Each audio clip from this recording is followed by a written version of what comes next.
Hey everyone, it's Elizabeth at Spiritual Beginnings.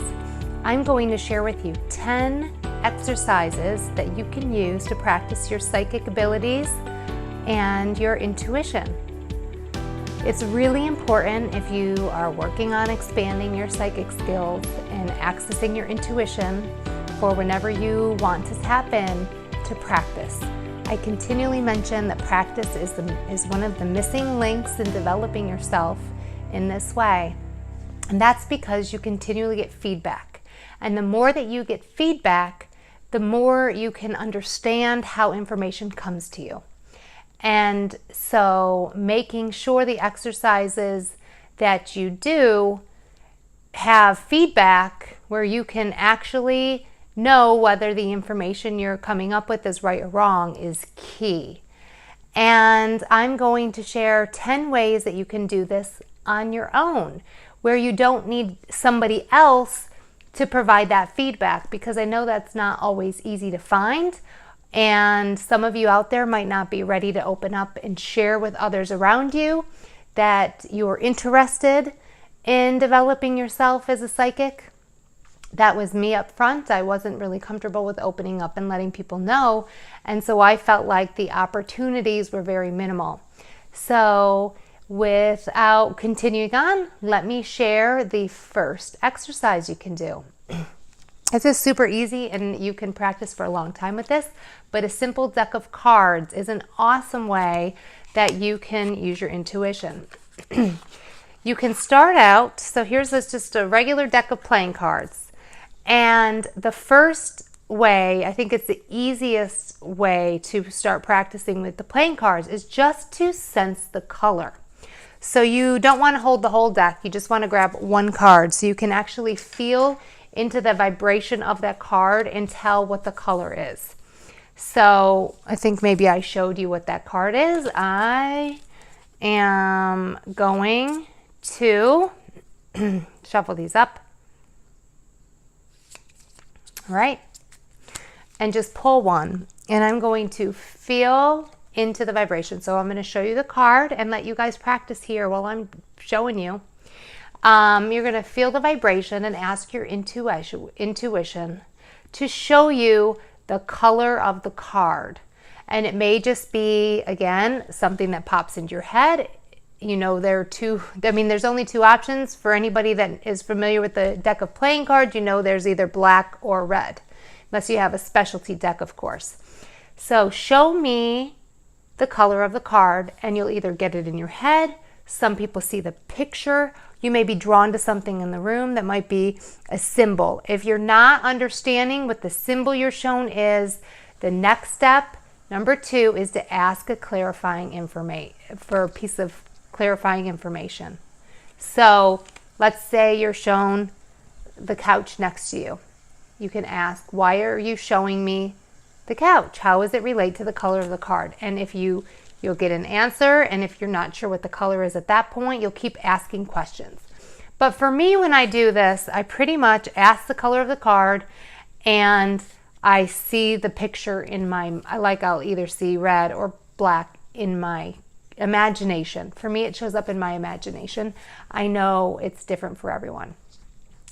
So I'm just going to pause for a second and see if you want to practice right now, and I will show you the other side of the card.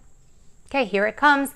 If you haven't already done the exercise, you could pause here. Otherwise, here it is, and it's red. A red heart, red, number 7. Cool. So that's the first exercise, and there are lots of different cards in the deck, so you could practice all day with this if you wanted to. It's a fun one. The second exercise I'd like to share with you is that another one involving color. Oh wait, I just want to mention one other thing with the deck of cards. You can go through and practice asking what the value is on the card too. So then ask, once you get the color, you can ask, what is the value of the card? And see what you get with that. And you can also ask the suit of the card. So there are 3 ways that you can practice with cards. Then we could practice with color. I like to use either colored pencils or crayons or markers, or my daughter has these little tubs with paint in them, and you can do this in 2 different ways. You can just take whatever it is, and I just usually have a bag of colored pencils. I put them in like a plastic bag, or a bag or a box of crayons, or box of markers, or the bag of paint. I close my eyes so I don't see. And this is the hard part. If you don't close your eyes, you're going to see what the color is. So you close your eyes, you pick the color, and you ask your intuition, what color? Show me the color of this pencil. And I need to put the other ones down because they don't want to feel that vibration. And you ask your intuition what to show you the color. Again, if you don't get the answer, you ask a clarifying question.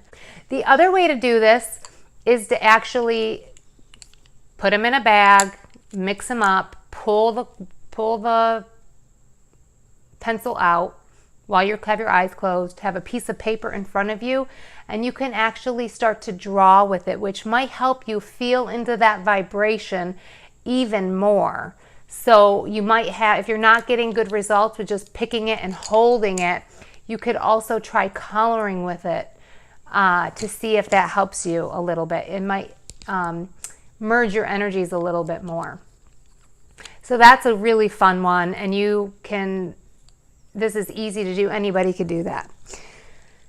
The next one is when you are planning on meeting somebody that you've never met before. This is a great opportunity to ask your intuition to show you what they look like. I did this one time.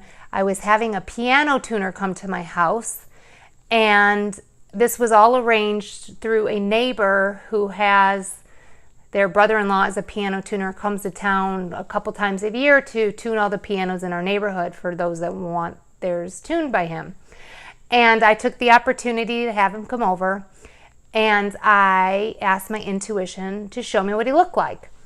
And then I went on to this PM I had in Facebook to see what the guy's picture was and the communication we've had, and I was so let down, like, oh, that wasn't what my intuition showed me. But it turns out when I opened the door, I was floored. I was shocked because it was exactly the picture that showed up in my head. It was a guy, he had kind of salt and pepper hair, glasses, a big mustache and beard. I mean, it fit him like to a T. But the guy from the Facebook post, it wasn't him. It turns out it was the brother-in-law, and I thought it was the piano tuner. This is a little bit more of a difficult exercise because how many times are you going someplace where you don't know them? I guess if you're running an errand and going to the bank, you may not know who is going to be working, but that is a great exercise to do. Let me see. That was we did the deck of cards, the colored pencils, that one. Okay, so we're going on to number 4. And this is when you are going to a place that you frequently visit. However, there are multiple people you might run into. You can ask your intuition to show you the first person that you're going to see when you walk in the door. So I do this a lot when I'm dropping my daughter off at daycare. I ask, who is the first person I'm going to see? Show me the first person I'm going to see when I walk through the door at daycare. And it could be, this is a great exercise in that particular example because it could be any of the parents of any other kids there, any of the teachers. I don't know all the parents there, so it's pretty challenging for me. And when you're doing these exercises, do not get down if you don't get it right on the first try, or even if you're an experienced intuitive, because sometimes you just have a miss, and that's okay. So just accept it. And the whole purpose of doing this is exercising those muscles, practicing and getting that feedback, because anytime you're getting feedback, you're learning something from it. So that is a super fun one. And you could even take it a step further to say, what color shirt is whoever you're going to meet that day going to wear. So if you're meeting a friend out for coffee, you can ask, what kind of shirt is so-and-so going to be wearing when I meet them for coffee? All right, so that was number 4. Number 5, this is a super fun one. When you are going through your morning routine, you can take a couple minutes and ask your intuition to show you something that is going to happen during the day. A little bit of predicting the future here. And you can just ask for one thing, you can ask for 3 things, and at the end of the day, the key is to remember that you did this and write it down somewhere, so at the end of the day, you can check up to see what you got right. I love to do that one. Number 6, drawing shapes on a piece of paper. I like to use index cards because if you use a pencil, you can't see through the other side. So if you make like 5 or 6 shapes on different index cards and then mix them up, and then have nothing on the one side and the shape on the other, and hold it face down, with the shape face down, and ask your intuition to show you the shape. This is goes hand in hand with that playing card exercise, but a little bit more fun. And then you can take it a step further for number 7 and write numbers on the index cards. And do the same thing. One side has the number, the other side is blank. Hold up the card, ask your intuition to show you the number. The 8th way is an extension of this by drawing colors on the back of the index cards. So just take a couple crayons or markers or whatever you have, and on the back of the index cards, draw a square or whatever, just scribble some of the color on the back of the card, hold the card up with the color side down, and ask your intuition to show you the color that's on the index card. The 9th exercise for you is predicting where the car in front of you is going to turn, or even what exit they're going to be getting off.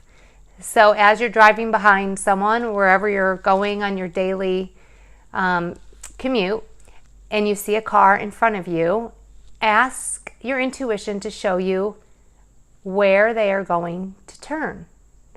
And you can take it a step further to ask, which way are they going to turn? Are they going to turn left, or are they going to turn right? And then the last exercise that I have for you is predicting time.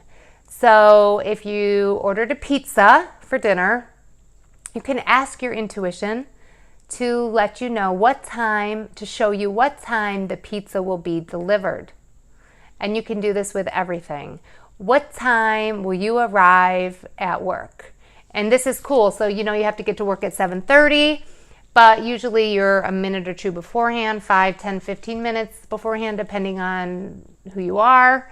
And so you can get down to the specific number. And you can do this outside of your commute to work. You could do this really for anything. What time will so-and-so get to my house if you have visitors coming? I'd love to hear your thoughts on these exercises. And if you have any exercises that you like to practice with your intuition and psychic skills, and also let me know how you're doing on them. I'd love to get some feedback from you all. I hope you're all having a great day. If you like the content in this video, be sure to hit the like button. And if you like these videos, also subscribe to my YouTube channel and hit the bell notification if you'd like to be notified when I post new videos. Take care. Bye-bye.